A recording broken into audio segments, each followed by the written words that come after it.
Europe জুড়ে বাড়ছে অভিবাসন বিতর্ক। এবার সেই আলোচনার কেন্দ্রে রয়েছে ইতালি। দেশটির সাম্প্রতিক আদমশুমারির তথ্য বলছে, সামাজিক চাপ, কর্মসংকট এবং নানা অপরাধ সহ বিভিন্ন কারণে বদলে যাচ্ছে ইতালির বাস্তবতা।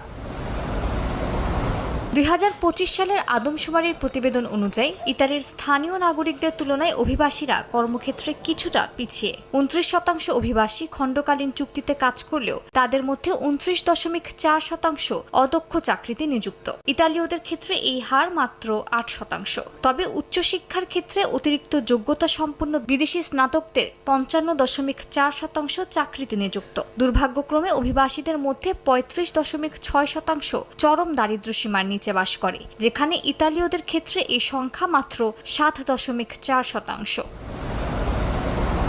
সামাজিক শৃঙ্খলা এবং সংস্কৃতি নিয়েও ইতালির বিভিন্ন দেশের